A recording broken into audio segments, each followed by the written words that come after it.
நண்பா நம்ம பேப்பர் எடுத்துட்டு ஏதாவது ஒன்று நம்ம ரஃபா எழுதிக்கிட்டு இருக்கோம். அப்போ பார்த்து யாராவது ஒருத்தவங்க வந்து பெஞ்சை தட்டி விட்டுன்னு வந்து ஏதாவது ஒரு மிஸ்டேக் வரும். அதை நம்ம அழைக்க பார்த்தா அலையாது. மேக்ஸ் ப்ராப்ளம் ஏதாவது ரஃபா நம்ம போடணும்னு நினச்சி நம்ம போட்டால் கூட அதில் மிஸ்டேக் வந்தால் கூட நம்மளால அழைக்க முடியாது. ஸோ அதுக்கு ஒரு சொல்யூஷனாக நம்ம வந்து ஒயிட் போர்டு நம்ம வந்து வாங்கணும்னு நினச்சா கூட ரேட்டு ஜாஸ்தியாக இருக்கும். ஸோ அந்த ஒயிட் போர்டை நம்ம வந்து எப்படி வீட்டிலே செய்யலாம் தான் நம்ம இன்னைக்கு பார்க்க போகிறோம். ஸோ அதுக்காக நீங்கள் வந்து A4 ஷீட் எடுத்துக்கோங்க. அதுக்கப்புறம் நம்ம வந்து ஒரு ஃபைல் கவர் எடுத்துருக்கோம். ஃபைல் கவர் இல்லைன்னா நீங்கள் வந்து ஜிப்லாக் கவரோ இல்லை ஏதாவது ஒரு பிளாஸ்டிக் கவரில் A4 ஷீட் ஏறுற சைஸுக்கு நீங்கள் எடுத்துக்கோங்க.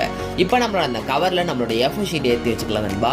இப்போ நம்மளோட ஒயிட் போர்டு சிம்பிளாக நம்ம ரெடி பண்ணியிருக்கோம். அதில் நம்ம வந்து ஒயிட் போர்டு மார்க்கர் யூஸ் பண்ணி ஏதாவது ஒன்று எழுதிக்கோங்க நண்பா. நீங்கள் வந்து பெர்மனன்ட் மார்க்கர் மட்டும் யூஸ் பண்ணாதீங்க. இப்போ நம்ம வந்து ஒயிட் போர்டு மார்க்கர் வச்சு ஏதாவது ஒன்று கிறுக்குனா கூட நம்ம வந்து க்ளோத் யூஸ் பண்ணி தொடச்சாலே போதும் நண்பா, அது அலைஞ்சிரும் நண்பா. இதை நீங்கள் வந்து ஸ்டோர் பண்ணும்போது ரொம்ப ஸ்பேஸும் எடுக்காது நண்பா. ஏன்னா நீங்கள் வந்து இதை நீங்கள் வந்து ரோல் பண்ணாலே போதும் நண்பா. ரோல் பண்ணி ஒரு சாதா பேப்பர் கொண்டு போகிற மாதிரியே நீங்கள் வந்து ஒரு டிராவல் பண்ணும்போது யூஸ் பண்ணிக்கலாம். வீடியோ பிடிச்சிருந்துச்சுன்னா லைக் பண்ணுங்க.